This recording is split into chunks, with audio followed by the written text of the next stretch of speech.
اعوذ باللہ من الشیطان الرجیم بسم اللہ الرحمن الرحیم الحمدللہ رب العالمین والصلاة والسلام علی محمد وآلہ الطاہرین۔ سب سے پہلے تمام ناظرین کی خدمت میں السلام علیکم ورحمۃ اللہ۔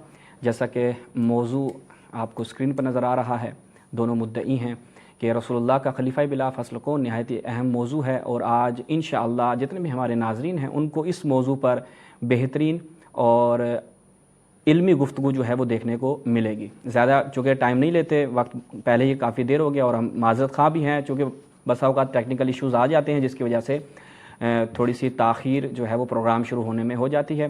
انشاءاللہ کوشش کریں گے کہ آگے جو ہے وہ اس طرح کی تاخیر نہ ہو، اور امید کرتے ہیں کہ مبشر سلفی صاحب سے جو ہے وہ ہمارے مناظرات کا سلسلہ جو ہے وہ آگے بھی جاری رہے گا۔ جی بسم اللہ۔ جی جناب مبشر سلفی صاحب، 1 منٹ میں آپ بھی اگر کوئی مقدماتی گفتگو کرنا چاہتے ہیں تو بسم اللہ۔ جی اعوذ باللہ من الشیطان الرجیم بسم اللہ الرحمن الرحیم۔ تمام ناظرین و سامعین کو اور وہ جو اہل حق ساتھی ہیں اور وہ لوگ جو حق کی تلاش میں، سبھی کو السلام علیکم ورحمۃ اللہ وبرکاتہ۔ آج جس موضوع کو چنا گیا ہے وہ ہے خلیفہ بلا فصل، کہ نبی صلی اللہ علیہ وسلم کے بعد پہلا خلیفہ کون ہے۔ اور جیسا کہ اہل تشیع کا یہ ادعا ہے کہ علی بن ابی طالب رضی اللہ عنہ پہلے خلیفہ ہیں، اور انہوں نے یہ دعویٰ کیا ہے کہ وہ اہل سنت کی کتب سے یہ ثابت کریں گے، تو انشاءاللہ تبارک و تعالی ہم منتظر ہیں ان کے دلائل کو دیکھنے کے لیے، اور ہم ثابت کریں گے کہ ابو بکر صدیق رضی اللہ عنہ پہلے خلیفہ ہیں۔ بس ہم اسی سے اینڈ کرتے ہیں اپنی مکالمے کو، آپ شروع کریں گے۔ جی شکریہ، دونوں احباب کا شکریہ۔ اب ہم باقاعدہ مناظرے کی پہلی ٹرن کی طرف چلتے ہیں۔ جناب سید شہباز اصفہانی صاحب، پہلی ٹرن، موضوع رسول اللہ صلی اللہ علیہ وآلہ وسلم کا خلیفہ بلا فصل کون؟ بسم اللہ الرحمن الرحیم۔ سب سے پہلے تو یہ دیکھنے کی ضرورت ہے کہ جو امامت کا مسئلہ ہے، امامت اور خلافت کا مسئلہ، ان میں کوئی اختلاف نہیں ہے، یعنی امامت کا لفظ استعمال کریں یا خلافت کا لفظ استعمال کریں، یہ آپس میں کوئی متضاد نہیں ہے۔ اچھا، اب دوسری چیز، ٹائم اگر شروع کر دیں، نیچے ٹائم ابھی شروع نہیں ہوا۔ جی بسم اللہ الرحمن الرحیم۔ سب سے پہلے تو خود امامت کے مسئلے کو لے کر جو ہے ہمیں دیکھنا ہوگا کہ امامت جو ہے وہ جہاں پر ہمارا اور اہل سنت کا، وہ ان کا چاہے کوئی مکتب بھی ہو، اس میں اشتراک پایا جاتا ہے، وہ یہ کہ امامت ایک واجب امر ہے، یعنی ایک ایسی چیز کہ جو رسول اللہ صلی اللہ علیہ وسلم کی تجہیز و تکفین و تدفین کے اوپر بھی مقدم کی گئی، یعنی صحابہ نے رسول اللہ کے جنازے کو، تکفین و تدفین و تغسیل، ان تمام مراحل کو چھوڑ کر جس کی طرف انہوں نے جانا چاہا وہ تھی خلافت۔ جیسا کہ ملاحظہ کریں ازالۃ الخفا میں شاہ ولی اللہ محدث دہلوی صاحب اس امر کی طرف اشارہ فرماتے ہیں، کہتے ہیں کہ مسلمانوں پر ایسے خلیفہ کا منصوب کرنا جو جامع شرائط خلافت و فرض کفائی ہے، یعنی واجب کفائی ہے، یہ مسلمان جو ہیں وہ یہ لازمی یہ کام کریں، اور قیامت تک فرض رہے گا، اور اس کے بہت سے دلائل ہیں۔ یعنی امامت کیا ہے؟ ایک واجب کفائی ہے، فرض کفائی ہے، اور قیامت تک آپ کے پاس امام کا ہونا ضروری ہے۔ تو یہاں سے یہ چیز پتہ چلتی ہے کہ رسول اللہ کے بعد ایسا نہیں ہے کہ آپ بغیر امام کے زندگی گزاریں۔ اب یہاں پر ہمارا اور مبشر سلفی صاحب کا اختلاف ہو گیا اس اگلے مرحلے پہ کہ بھائی اب یہ جو امام ہوگا اور جو خلیفہ ہوگا، کہ جو اس قدر اہم اور ضروری تھا کہ صحابہ نے رسول کی غسل و کفن و دفن پر بھی اس کو مقدم قرار دیا، وہ امام اور خلیفہ کون ہے؟ ہم مکتب تشیع کا یہ عقیدہ ہے کہ امیر المؤمنین یعصوب الدین صدیق اکبر فاروق اعظم علی بن ابی طالب صلوات اللہ علیہ، وہ کیا ہیں؟ خلیفہ بلا فصل ہیں رسول اللہ کے، اور اس کے اوپر ہمارے پاس یہ الحمدللہ مکتب تشیع کا افتخار ہے، ہم قرآن مجید سے بھی اس کے اوپر نصوص رکھتے ہیں، کتب اہل سنت سے بھی نصوص پیش کریں گے، کتب تشیع سے بھی۔ آج کے مناظرے میں ہم جو کتب اہل سنت کی بات کر رہے ہیں، وہ اس کا مطلب یہ ہے کہ چونکہ مد مقابل، جیسا کہ ابن حزم اندلسی نے اس حوالے سے بیان کیا کہ جب سامنے آپ کے مخالف ہے تو کوئی معنی نہیں بنتا، کوئی اس میں آپ یہ کہیں کہ آپ اس کی کتابوں کی بجائے اپنی کتابوں سے احتجاج کریں، اصلاً یہ مناظرے کا مطلب نہیں ہے۔ تو مناظرے کا مطلب کیا ہوتا ہے مبشر صاحب؟ مناظرے کا مطلب ہوتا ہے کہ سامنے والے کو اس کی کتابوں سے محکوم کرنا، کہنا کہ بھئی تمہاری کتابوں میں یہ آیا ہے۔ تو اس لیے ہم اہل سنت کتابوں سے یہ بیان کریں گے۔ سب چلتے ہیں، جو پہلی دلیل ہم آج آپ کی خدمت میں امیر المؤمنین کے حوالے سے بیان کرنا چاہ رہے ہیں وہ یہ کہ وہ امام ہوگا۔ اب وہ امام کون ہوگا؟ یہ فرماتے ہیں ابو بکر صاحب۔ اب ابو بکر صاحب کے حوالے سے یہ بیان کریں گے کہ کون سا شرعی ماخذ ہے ان کے پاس کہ جس سے یہ حضرت ابو بکر کے خلافت کی مشروعیت کو ثابت کرتے ہیں۔ ہم قرآن مجید سے اور رسول اللہ کی فرامین سے اور صریح اور واضح صحیح سند فرامین سے ثابت کریں گے کہ وہ امام امیر المؤمنین ہے، چونکہ قرآن مجید کیا کہتا ہے؟ قرآن مجید کہتا ہے کہ یوم ندعو کل اناس بامامہم، کہ آپ کو آپ کے امام کے ساتھ اٹھایا جائے گا۔ قرآن مجید نے واضح کہا کہ آپ کو آپ کے امام کے ساتھ اٹھایا جائے گا۔ آپ کا وہ امام کون ہوگا، کیوں آپ کے امام کے ساتھ اٹھایا جا رہا ہے، اس کی وجہ کیا ہے؟ بھائی کیوں آپ امام کے ساتھ اٹھا رہے ہیں، اکیلے کو اٹھا لیں، ان کے نہیں امام کے ساتھ اٹھائیں گے، کیوں کہ امام جو آپ کا مقتدا اور پیشوا ہے وہ آپ کے شخصیت میں، آپ کے کردار میں، آپ کے اعمال میں دخالت رکھتا ہے۔ پھر صحیح مسلم کی یہ روایت ہے کہ جو اہل سنت کے ہاں بھی قابل قبول ہے اور متواتر درجے کی ہے۔ صحیح مسلم میں کیا ہے کہا، وَمَن مَاتَ لَيْسَ فِي عُنُقِهِ بَيْعَةٌ مَاتَ مِيتَةً جَاہِلیَّۃً، بھائی اگر امام کی بیعت کے بغیر مر گئے تو جاہلیت کی موت مر گئے۔ تو پتہ چلا کہ بس امام کا ہونا اتنا لازم ہے، یعنی اس امام کا ہونا لازم ہے، یا وہ ایک ایسا امام ہو کہ جو آپ کو جاہلیت کی موت مرنے سے بچائے، اور بروز محشر جب آپ خدا کے حضور پیش ہوں تو آپ سرخرو ہوں، تو بس امام ایسا ہونا چاہیے۔ اب اس امام کے متعلق جو ہم کہتے ہیں کہ وہ امام کہ جو محشر میں آپ کو خدا کے سامنے سرخرو کروائے گا، اور وہ امام کے جس کے حوالے سے یہ کہا جا سکتا ہے کہ ہوا ولی رسول اللہ، ہوا خلیفۃ رسول اللہ، جو رسول کی مسند پر بیٹھنے کا اہل ہے، جو رسول کا جانشین بننے کا اہل ہے، وہ روئے زمین پر کائنات میں اگر کوئی شخصیت تھی تو وہ علی ابن ابی طالب صلوات اللہ علیہ۔ اور اس حوالے سے قرآن مجید کی طرف ہم نے جب رخ کیا تو قرآن مجید کی آیت ہے، کیا فرمایا؟ سورہ رعد آیت نمبر 7 میں کہا کہ وَيَقُولُ بسم اللہ الرحمن الرحیم وَيَقُولُ الَّذِينَ كَفَرُوا لَوْلَا أُنزِلَ عَلَيْهِ آیَةٌ مِّن رَّبِّهِ إِنَّمَا أَنتَ مُنذِرٌ وَلِكُلِّ قَوْمٍ هَادٍ، کہ یہ جو لوگ کافر ہیں یہ کیا کہتے ہیں؟ یہ کہتے ہیں کہ جناب اگر خدا کی طرف سے کوئی نشانی ہوتی تو یہ پیغمبر پیش کرتا، نازل ہو جاتی خدا کی طرف سے۔ اور کہا کہ انما ادات حصر میں سے ہے مبشر صاحب، اس میں جمہور کا اتفاق ہے کہ انما ادات حصر میں سے ہے۔ حصر کا مطلب کیا ہے کہ فقط اے رسول آپ کیا ہیں، منذر ہیں، ڈرانے والے ہیں، وہ لکل قوم ہاد، اور ہر جو قوم ہے اس کے لیے ایک ہادی ہے۔ اب مبشر صاحب مکتب تشیع اس آیت کی روح سے مدعی ہے، اور ابھی دلائل بھی بیان کرے گا کہ وہ ہادی، وہ رہنما کون ہے؟ امیر المؤمنین علی ابن ابی طالب، صدیق اکبر، فاروق اعظم۔ ملاحظہ کریں اس کی دلیل کیا ہے۔ اس کی دلیل میں اہل سنت کتابوں سے صحیح سند روایات کے جو مکتب سلفیت بھی اس کا انکار نہیں کر سکتی، المسند امام احمد ابن حنبل، احمد محمد شاکر کی تحقیق کے ساتھ، الجزء الثانی طبع اولیٰ، روایت نمبر ہے 1041، قال عبداللہ بن احمد حدثنی عثمان بن ابی شیبہ حدثنا مطلب بن زیاد عن سدی عن عبد خیر عن علی فی قولہ انما انت منذر ولکل قوم ہاد کے ذیل میں کہتے ہیں قال رسول اللہ، رسول اللہ نے فرمایا، المنذر جو منذر ہے، جو ڈرانے والا ہے، کون؟ رسول اللہ۔ کیا فرمایا امام علیہ السلام نے کہ رسول اللہ منذر ہیں، والہاد رجل من بنی ہاشم، اور جو ہادی ہوگا وہ بنی ہاشم کا ایک شخص ہوگا۔ اب ہم اسی کے حوالے سے ایک قدم جب آگے بڑھتے ہیں تو ہمارے مبشر صاحب جو ہمارے برادر عزیز ہیں، ان کی اپنے ہی ممدود تفسیر ابن کثیر میں زبیر علی زئی صاحب اس روایت کے ذیل میں بیان کرتے ہیں، کہتے ہیں کہ جناب حضرت علی سے منقور ہے کہ اس جگہ ہادی سے مراد قریش کا ایک شخص ہے، وہ خود حضرت علی ہیں۔ اور اس کے متعلق کیا فرماتے ہیں؟ کہتے ہیں کہ جی 3 نمبر میں دیکھیں، موجم الاوسط، موجم الصغیر اور سندہ حسن، ورجل من بنی ہاشم کیا ہوں گے؟ وہ اب یہ کہہ رہے ہیں کہ بنی ہاشم میں سے وہ رسول ہوں گے، لیکن خود امام علیہ السلام نے فرمایا کہ وہ ہادی، اے علی ہادی، تو ہادی ہے میرے بعد، ہدایت کرنے والا ہے۔ تو اب یہاں پر ایک اور دلیل ہوگی۔ اس کے بعد ہم ایک قدم اور آگے بڑھتے ہیں، احادیث مختارہ جب یہاں پر جاتے ہیں تو اس میں ایک تو ضیاء مقدسی صاحب نے خود اپنے آپ کو ملزم قرار دیا ہے کہ وہ صحیح روایات بیان کریں گے، اور خود اس کے جو محقق ہیں کہ جو اس کتاب کی تحقیق کر رہے ہیں، عبداللہ دوہیش صاحب، وہ کیا کہتے ہیں؟ وہ کہتے ہیں کہ رجل من بنی ہاشم، وہ کون ہے؟ امیر المؤمنین فرماتے ہیں کہ ہادی کون ہوگا؟ بنی ہاشم میں سے ہوگا۔ اب ہمارے برادر عزیز کو ہم ایک اور تحکیم دکھاتے ہیں، فتح الباری بشرح صحیح البخاری، کیا فرمایا کہ اخرجہ الطبری باسناد حسن، حسن سند سے ہے سلفی صاحب، سعید بن جبیر بن عباس سے کہ لما نزلت هذه الآیہ، رسول اللہ کہتے ہیں جب یہ آیت نازل ہوئی، وضع رسول اللہ یدہ علی صدرہ، امام علی علیہ السلام کے سینے پہ ہاتھ رکھا اور کہا میں منذر ہوں، اور اے علی تو ہادی ہے کہ جس کے ذریعے سے لوگ میرے بعد ہدایت پائیں گے۔ تو پس ہدایت دینے والا کون ہے؟ امام کون ہے؟ مقتدا کون ہے؟ رسول کے بعد کہا بعدی، میرے بعد، وہ کون ہے جناب؟ امیر المؤمنین۔ مبشر سلفی صاحب آپ سے نہایت ہی عاجزانہ سوال ہے کہ امام کا مقتدا، امام کا ہادی ہونا ضروری ہے تاکہ وہ آپ کو صراط مستقیم کی طرف لے کر جائے، اور انشاءاللہ اس روایت کے اوپر میں اگلی ٹرم میں بے شمار صحیح شواہد پیش کروں گا۔ وہ امیر المؤمنین ہیں۔ کیا کسی ایک روایت میں آپ نے بیان کرنا ہے، سب سے پہلے تو یہ کہ آپ امامت کو کیا مانتے ہیں، خلافت کو بعد رسول کیا مانتے ہیں، یہ آپ بیان کریں گے۔ دوسرا آپ بیان کریں گے کہ بھائی کیا وہ ہادی، وہ رہنما، وہ امام، وہ خلیفہ، وہ ولی کسی ایک بھی روایت میں رسول اللہ نے حضرت ابو بکر کو کہا ہے یا قرآن مجید نے کہا ہے کہ وہ ابو بکر صاحب ہدایت کریں گے آپ کی؟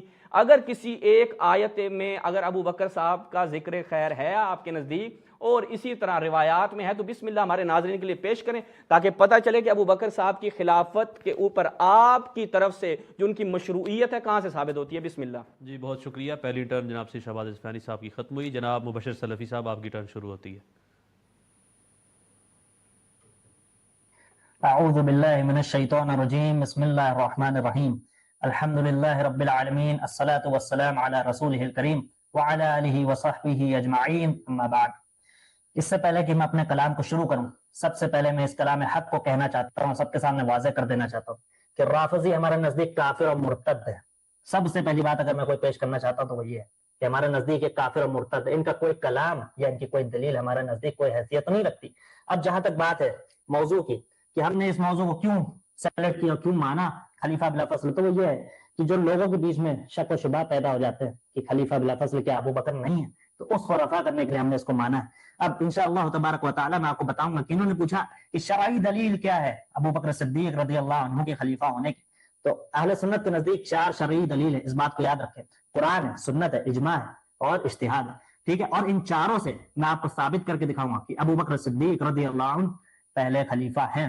لیکن اس سے پہلے میں آپ کو ایک بات بتا دوں کہ یہ ہمارا مطالبہ آخر وقت تک رہے گا، وہ کیا ہے کہ جو بھی دلیلیں پیش کریں گے چاہے وہ احادیث سے ہو یا قرآن سے ہو، یہ دکھائیں گے کہ سیدنا علی بن ابی طالب نے کبھی استدلال کیا ہو خلافت ثلاث کے بیچ میں کہ جو ہے میں اس آیت کے تحت یا اس حدیث کے تحت میں خلفاء ہوں، میں خلیفہ ہوں پہلا اور خلیفہ بلا فصل ہوں۔ اگر یہ نہیں ثابت کر سکتے تو پتہ چلے گا کہ یہ استدلال صرف ان کا ہے، محض ان کا۔ سیدنا علی بن ابی طالب اس کے دعوے دار نہیں تھے، نہ وہ اس استدلال کے دعوے دار تھے جو آج یہ پیش کر رہے ہیں۔ ان کو چاہیے کہ یہ دکھائے کہ سیدنا علی نے بھی یہ استدلال کیا ہو، ورنہ نہیں، ورنہ پتہ یہ چلے گا کہ صرف اور صرف یہ ہیں جو دعویٰ کرتے ہیں سیدنا علی اس کے دعوے دار نہیں تھے کہ وہ خلیفہ بلا فصل ہے، لیکن آج یہ دعویٰ کرتے ہیں۔ اور رافضی جیسا کہ میں نے بتایا کہ کافر اور مرتد ہے، ان کی کوئی بات حیثیت نہیں رکھتی، سیدنا علی سے دکھاؤ، ہمیں آپ سے نہیں چاہیے۔ اچھا اب جہاں تک بات ہے تو آپ دیکھیں، سب سے پہلی بات یہ ہے کہ خلافت ہمارے نزدیک منصوص من اللہ نہیں ہے، جو یہ دعویٰ کرتا ہے تو وہ جھوٹا دعویٰ کرتا ہے، باطل ہے۔ اس کے علاوہ نبی صلی اللہ علیہ وسلم نے کسی کو بھی نامزد کر کے خلیفہ نہیں چھوڑا تھا کہ میرے بعد فلاں خلیفہ ہے، نہ یہ ابو بکر کے لیے ہے، نہ یہ علی رضی اللہ عنہ کے لیے، اس کو آپ یاد رکھیں، ٹھیک ہے؟ اب جہاں تک یہ ہے کہ مطالبہ میرا یاد رکھیے گا کہ علی ابن ابی طالب صاحب دکھائیں گے فلاں روایت ہے، فلاں حدیث سے وہ استدلال کر کے کہتے ہو کہ میں خلیفہ بلا فصل ہوں، ابو بکر یا عمر یا عثمان کا جو طویل عرصہ رہا ہے خلافت کا اس میں۔ اب جہاں تک بات ہے تو میں آپ کو چلتا ہوں، شروع کرتا ہوں بسم اللہ الرحمن الرحیم یہاں سے کہ کوئی بھی وصیت نبی صلی اللہ علیہ وسلم کی طرف سے نہیں کری گئی۔ سب سے پہلے اس کی دلیل صحیح بخاری کی حدیث ہے سیدہ عائشہ رضی اللہ عنہا سے، عن الاسود بسم اللہ الرحمن الرحیم قال ذکروا عند عائشہ رضی اللہ عنہا ان علی رضی اللہ عنہ كان وصیا۔ سیدہ عائشہ کے سامنے اس بات کا ذکر کیا گیا کہ علی ابن ابی طالب وہ وصی ہیں، کان فقالت انہوں نے کہا متى اوصى الیہ، ان کو کب وصیت کر دی گئی؟ انہوں نے کہا کب وصیت کر دی گئی؟ بکنت مسندتہ الی صدری، کہ نبی صلی اللہ علیہ وسلم تو میرے سینے سے لگے تھے، فما شعرت انہ قد مات، مجھے پتہ ہی نہیں چلا ان کی وفات بھی ہو گئی، فمتى اوصى الیہ، تو کب وصیت کر دی گئی؟ تو یہ سیدہ عائشہ صدیقہ رضی اللہ عنہا کی گواہی ہے کہ ان کے لیے نبی علی رضی اللہ عنہ کے لیے کہ وہی وصیت نہیں کری گئی تھی، یہ جو وصی کہتے ہیں جھوٹا کہتے ہیں۔ اس کے علاوہ آپ کو دکھاؤں یہ کتاب السنہ امام عبداللہ ابن احمد ابن حنبل رحمہ اللہ کی، اس میں وہ نقل کرتے ہیں حدثنا زہیر بن حرب حدثنا معاویہ مروان ابن معاویہ الفزاری حدثنا منصور ابن حیان حدثنا ابو طفیل عامر ابن واطلہ قال كنت عند علی رضی اللہ عنہ فاتاه رجل، علی رضی اللہ عنہ کے پاس میں تھا ایک شخص آیا، اس نے کہا فقال ما كان النبي صلی اللہ علیہ وسلم يسر الیک، کیا نبی صلی اللہ علیہ وسلم نے آپ کے لیے کوئی چیز خاص نہیں کر دی تھی، کوئی آپ کو الگ سے چیز نہیں بتا دی تھی؟ قال فغضب، علی رضی اللہ عنہ غصہ ہو گئے، وقال انہوں نے کہا ما كان النبي صلی اللہ علیہ وسلم يسر الی شیئا، نبی صلی اللہ علیہ وسلم نے میرے لیے کوئی چیز خاص نہیں کری تھی، غیر انہ قد حدثنی بکلمات اربع، سوائے اس کی کہ انہوں نے مجھے 4 باتیں کہی تھی۔ فقال ما هن یا امیر المؤمنین، اے امیر مومنین وہ 4 چیزیں کیا ہے؟ فقال لعن اللہ من لعن والدہ، اللہ کی لعنت اس پر جو اپنے والد کو لعنت کرتا ہے. اسی طرح سے 3 چیزیں اور لعنت کے بارے میں. وصیت کے بارے میں کوئی بات نہیں تھی. تو یہ سیدنا علی کی بھی گواہی. اس کے پہلے میں نے آپ کو دکھایا سیدہ عائشہ صدیقہ کی گواہی. اب اس کے بعد میں آپ کو دکھاتا ہوں. بسم اللہ الرحمن الرحیم. یہ روایت ہے بخاری کی، جس میں سیدنا عبداللہ ابن عباس رضی اللہ عنہ روایت کرتے ہیں کہ حضرت عباس یعنی نبی صلی اللہ علیہ وسلم کے چاچا نے حضرت علی سے یہ بات کہی کہ اذهب بنا الى رسول اللہ صلی اللہ علیہ وسلم، ہمارے ساتھ نبی صلی اللہ علیہ وسلم کے پاس چلو. فلنسأله في من هذا الامر، تاکہ ہم ان سے پوچھ لیں کہ آپ کے بعد خلافت کس کی ہوگی. ان كان فينا علمنا ذلك، اگر ہمارے لیے ہے تو پتہ چل جائے گا. وان كان في غيرنا علمناه، اگر ہمارے علاوہ کسی کے لیے تو بھی پتہ چل جائے گا. فقال علي انا والله لئن سألناها رسول الله فمنعناها لا يعطينا الناس بعده، اگر ہم نبی کے پاس گئے اور ہم نے پوچھا اور انہوں نے منع کر دیا تو اللہ جانتا ہے کہ ان کے بعد لوگ ہمیں خلافت عطا نہیں کریں گے. پھر وَإِنِّي وَاللَّهِ لَا أَسْأَلُهَا رسول اللہ صلی اللہ علیہ وسلم، تو اللہ کی قسم میں نبی صلی اللہ علیہ وسلم سے اس کے بارے میں سوال ہی نہیں کروں گا. تو یہ دوسری گواہی کہ کوئی وصیت نہیں کری گئی تھی. تو یہ بات جو کہتے ہیں یہ غلط کہتے ہیں کہ نبی صلی اللہ علیہ وسلم نے کوئی وصیت کری تھی. کوئی وصیت نبی صلی اللہ علیہ وسلم نے نہیں کری تھی. نامزد کر کے کسی کے لیے خلافت نہیں ہے، اس بات کو آپ یاد رکھیے گا. اب جہاں تک بات ہے تو میں آنے والے ٹرم میں آپ کو دکھاؤں گا اجماع سے بھی کہ اہل سنت کے اس بات پہ اجماع ہوا ہے. اور اجماع جو ہے شروعات ہوتی ہے میرا صحابہ کے ٹائم سے، کہ صحابہ مہاجرین و انصار کسی چیز پر جمع ہو گئے تھے. اور اجماع جو ہے اپنے آپ میں ایک دلیل ہے، اور یہ قطعی دلیل ہے. یہ بھی میں آپ کو دکھاؤں گا. اس کے علاوہ نہج البلاغہ سے بھی دکھاؤں گا کہ علی ابن ابی طالب نے خود اس بات کا دعویٰ کیا کہ مہاجرین و انصار جب جمع ہوتے ہیں تو اس میں اللہ کی رضا ہوتی ہے. اور شہباز اسفانی صاحب اچھے سے جانتے ہیں اس روایت کے بارے میں، اور امید ہے کہ وہ وہی کھول رہے ہوں گے. ٹھیک ہے نا؟ تو ابھی پتہ چلے گا انشاءاللہ تبارک و تعالی. اب جہاں تک میری دوسرے ٹرن کی بات ہے تو میں شروعاتی جو مجھے پیش کرنا ہے وہ پیش کر دیتا ہوں آپ کو اجماع کے متعلق.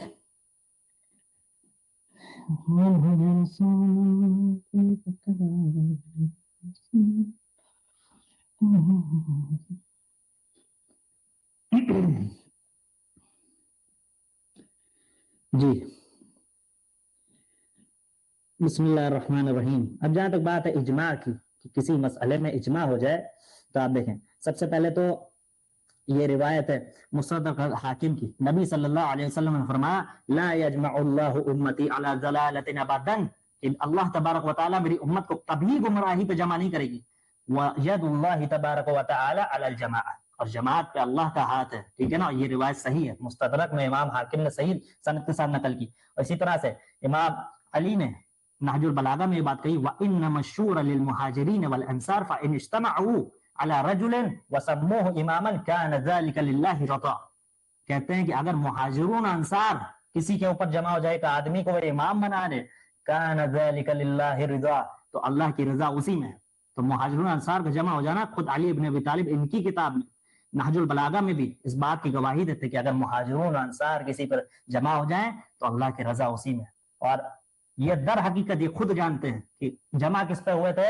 ابو بکر صدیق رضی اللہ عنہ.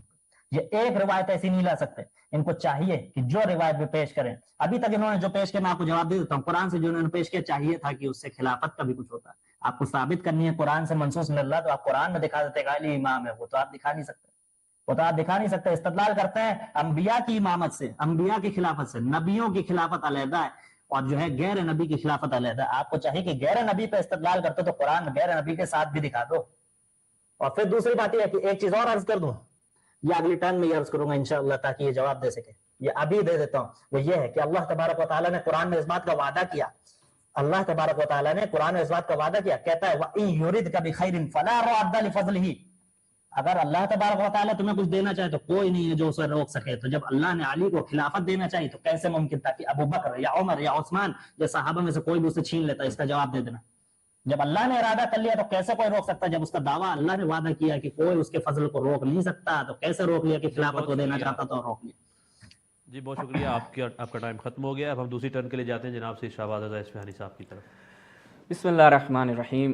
معذرت کے ساتھ مبشر صاحب آپ موضوع کو سمجھ لیں اور اس کے مطابق دلائل دیں. آپ یا میری بات سن نہیں رہے تھے یا آپ کو وہ سمجھ نہیں آئی، اور آپ خود امامت پہ لگتا ہے اچھے سے تیاری بھی کر کے نہیں آئے، اپنے علماء کو پڑھ کے نہیں آئے. آپ نے کہا جی رافضیوں کو ہم کافر سمجھتے ہیں، یہ کرتے ہیں. رافضی بھائی کیوں کافر ہیں؟ ابو طفیل عامر ابن واصلہ کیا تھے؟ ان کے متعلق میں آپ کی خدمت میں عرض کرتا ہوں، یہ بھی کیا ہو گئے تھے ان کے، یہ ملاحظہ کریں المحلہ بالآثار وثانی ان ابا طفیل صاحب رعیت المختار انہ کان یقول بالرجعہ، یہ رجعت کا قائل تھا، یہ رافضی شیعہ تھا، اور یہ صحابی رسول تھے ابو طفیل عامر ابن واصلہ، وہ ہو گئے تو کافر، ٹھیک ہے، اور کافر ہونا مشکل نہیں ہے، کفر بعضهم بعضا، صحابہ ایک دوسرے کو کافر کہتے تھے، آپ کے ہاں تو وہ رائج ہے نا، شمس الدین ذہبی کیا کہتا ہے، کفر بعضهم بعضا، صحابہ ایک دوسرے کی تکفیر کرتے تھے، ٹھیک ہے، تو آپ ہمیں کافر مانتے ہیں تو اس میں کیا مشکل ہے، صحابہ ایک دوسرے کو کافر مانتے تھے۔ دوسری بات، موصوف نے شروع میں ایک بڑی عجیب و غریب بات کی، ان کو پتہ ہی نہیں ان کی امامت ہے کیا، کہتے ہیں قرآن سنت اجماع اور اجتہاد، یہ اجتہاد کیا ہے؟ یہ سلفیوں میں اجتہاد کب آیا ہے؟ اچھا، یعنی آپ کے ہاں بھی اجتہاد و تقلید کا رواج ہے سلفیوں میں؟ ماشاءاللہ کیا بات ہے بھائی، آپ سلفی ہیں، دیوبندی ہیں، بریلوی ہیں، کیا ہیں؟ اس کے بعد آپ نے کہا جی امامت قرآن سنت اجماع، اچھا پھر کہتے ہیں جی بڑی مزیدار بات کی ہے انہوں نے، وہ مجھے ذہن سے نکل گئی، اپنا سلفی صاحب آپ نے کہا ہمارے نزدیک کیا ہیں، میری طرف دیکھیے گا ذرا، اپنا نورانی چہرہ میری طرف کیجیے گا، آپ نے کہا ہم روافض کو کافر سمجھتے ہیں، بھائی آپ تو رسول اللہ کے والدین کو بھی کافر سمجھتے ہیں اور جس مذہب میں رسول اللہ کے والدین کافر ہو، رافضی تو کچھ بھی نہیں بھائی۔ اچھا اس کے بعد شروع میں انہوں نے کہا قرآن سنت اجماع اجتہاد، بعد میں فوراً اپنی بات کو نقد کر دیا، کہتے ہیں جی ہمارے پاس خلافت پہ کیا ہے، قرآن سنت اجماع اجتہاد، پھر فوراً کیا کہتے ہیں، کوئی نص نہیں ہے، اسے کہتے ہیں تناقض، اپنی ہی باری میں خود کو محکوم کر دیا، پہلے کہتے ہیں خلافت کی دلیل قرآن سنت اجماع اجتہاد، پھر کہتے ہیں جی منصوص نہیں ہے۔ اچھا اب ذرا چلتے ہیں ان کے علماء کی طرف، لوگوں کو پتہ چلے نا کہ سلفی صاحب دراصل پڑھ کے نہیں آئے نا، مسئلہ یہ ہے، یہ ہم ان کو تھوڑا ان کا عقیدہ پڑھائیں گے۔ شرح عقیدۃ الطحاویہ، مبشر صاحب یہ دیکھیں شیعوں کا فیض آپ کی کتابوں میں بھی ہے، رافضیوں سے فیض ملا ہے آپ کو، آج آپ کو ہم ایک اور فیض پہنچاتے ہیں۔ شرح عقیدۃ الطحاویہ جناب صالح بن عبدالعزیز بن محمد آل شیخ صاحب کیا بیان کر رہے ہیں، وہ کہتے ہیں کہ سوال ہوا حل ان خلافتہ تثبت بالنص الجلی، نص جلی سے ثابت کی جائے گی، تو جواب کیا دیتے ہیں، وہ کہتے ہیں کہ ان خلافت ابی بکر صدیق، ابو بکر کی جو خلافت ہے تثبت بالنص الجلی، نص جلی سے ثابت ہوگی، آپ کہہ رہے ہیں کہ جی اس پہ تو کوئی نص نہیں ہے، آپ کی علماء کہہ رہی ہیں تو نص جلی، مولوی صاحب سلفی صاحب نص جلی ذرا پیش کیجئے گا، آپ کی مہربانی ہے، آپ کو آخر مناظرے تک میں ٹائم دیتا ہوں، آپ کا میں آپ کہیں گے نا کہ ایک باری میں اپنی دے دوں، ایک ٹرم میں آپ کو اپنی دے دوں گا، نص جلی آپ نے پیش کرنی ہے آج، ورنہ آل شیخ صاحب اور سلفی مذہب کی فاتحہ میں یہاں پہ پڑھ دوں گا، تو آپ پڑھ کے نہیں آئے نا، اب میں آپ کی اور فاتحہ پڑھتا ہوں آپ کے ایک اور عالم کی زبانی، وہ کیا کہتے ہیں، شاہ ولی اللہ دہلوی صاحب بھی آ گئے، وہ کہتے ہیں دیکھو بھائی میں آپ کو بتاؤں گا، ازالۃ الخفا میں کیا کہتے ہیں، وہ کہتے ہیں یہ ملاحظہ کریں، کہتے ہیں علم بعلم الیقین ان اثبات خلافت ہؤلاء الخلفاء اصل من اصول الدین، اب سلفی صاحب آپ کی مہربانی ہوگی کہ آپ کے ہاں خلافت اصول دین میں سے ہے، اب آپ نے وہ تو نص جلی کا آپ کو تعریف پتہ ہے نا سلفی صاحب، یا میں سمجھاؤں، اگر آپ اشارہ کریں گے میں سمجھاؤں تو میں سمجھاؤں گا آپ کو، آپ بولیں مجھے نہیں معلوم میں بتاؤں گا، اگر اگلی باری میں بتا دیجیے گا، تو یہ اصول دین جو آپ کے ہیں یہ کہاں سے ثابت ہو رہے ہیں، اب جھوٹا کون ہے، کذاب کون ہے، کافر کون ہے، وہ آپ نے بتانا ہے ہمیں، یہ آپ کی ذمہ داری ہو گئی۔ پہلی چیز یہ تھی کہ آپ کو خود اپنے مذہب کا نہیں پتا، ہمیں تعجب ہے کہ آپ مناظرے کرتے ہیں اور اپنے مذہب کی آپ کو اطلاع نہیں ہے۔ دوسری بات سلفی صاحب، آپ نے روایتیں پڑھی کس سے جناب، وہ کیا کہتے ہیں بخاری سے پڑھ رہے ہیں، عائشہ سے پڑھ رہے ہیں، میں ذرا آپ کو مناظرے کا اسلوب بھی سکھا دوں کہ مناظرہ جو ہے وہ کیسے ہوتا ہے، تھوڑا آپ کو یہ بھی ہم بتا دیتے ہیں کہ اصول مناظرہ کیا ہے۔ اصول مناظرہ ہم آپ کو آپ کے علماء سے بتاتے ہیں کہ ابن حزم جو ہے الفصل میں کیا لکھتے ہیں، وہ کہتے ہیں کہ لا معنی لاحتجاجنا علیہم بروایاتنا، سلفی صاحب آپ کی مہربانی مناظرہ پڑھ کے آتے ہیں، کسی مدرسے میں نہیں پڑھے نا مناظرہ آپ، کہ کوئی معنی نہیں کہ ہم احتجاج کریں روافض پہ، ہم پہ اپنی روایات کے ساتھ، اور سلفی صاحب میرے سامنے کیا پڑھیں، بخاری میں یہ کہا ہے، حضرت عائشہ نے یہ کہا ہے، فلاں نے یہ کہا ہے، بھائی ابو بکر کے خلاف ثابت نہیں ہوگی نہیں ہوگی ثابت، کدھر ہے روایات، آپ کو تو مناظرے کا ابتدائی اصول نہیں پتا، اور مجھے تعجب ہو رہا ہے اور میرا دل نہیں کر رہا میں اپنی اگلی ادلہ پیش کروں آپ کے سامنے۔ پھر میں نے کیا پیش کیا تھا، کہتے جی وہ جو آپ نے پیش کیا ہے کہ لکل قوم ہاد، اس میں ہادی کی بات ہو رہی ہے، خلیفہ کی بات نہیں ہو رہی، تو بھائی آپ کے مذہب میں اس کا مطلب ہے کہ خلیفہ ہادی نہیں ہوتا، ہاں وہ مجھے مسلم کی روایت یاد آ گئی کہ بھائی ہمارے ہاں خلیفہ کون ہوتا ہے، شیطان، جن کے دل شیطان کے ہوتے ہیں، مسلم کی روایت ہے کہ میرے بعد رسول نے فرمایا ایسے عمرہ ایسے خلفاء آئیں گے کہ جن کے دل شیطان کے دل ہوں گے، تو آپ کے ہاں میرے خیال میں قرآن سے برخلاف چلنے کا رواج ہے نا. ہم مذہب تشیع کا ترہ امتیاز کیا تھا, آپ نے روایت کو رد کرنا تھا. لکل قوم ہاد, ہر قوم کا ہادی امیر المؤمنین ہے جو ہدایت کرتا ہو. قرآن مجید کیا کہتا ہے؟ اب میں قرآن مجید سے آپ کو ثابت کرتا ہوں کہ اتباع کا جس کی پیروی کی جائے گی وہ کون ہے. میں آپ کو ذرا آیت ملاحظہ کیجئے گا کہ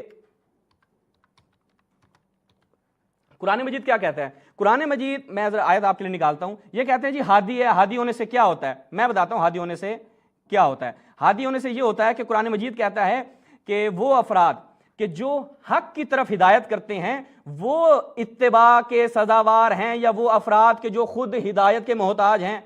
قرآن مجید پڑھا کریں نا. آپ کو مسئلہ یہ ہے کہ آپ لوگ قرآن مجید میں کیا آفمن یہدی, سورہ یونس, آفمن یہدی الی الحق کہتے ہیں جی اس میں خلافت کا ہے. خلافت سمجھ نہیں آئی؟ میں سمجھاتا ہوں. آفمن یہدی الی الحق احق ان یتبع, کہ اس کی اتباع کی جائے. یا کون؟ امن لا یہدی الا ان یہدا, یا وہ جو خود ہدایت کا محتاج ہے. خلیفہ کون ہوگا؟ امام کون ہوگا؟ جو ہدایت کرے گا. ہدایت کون کرے گا؟ لکل قوم ہاد علی ابن ابی طالب فاروق اعظم صدیق اکبر. وہ علی ہے.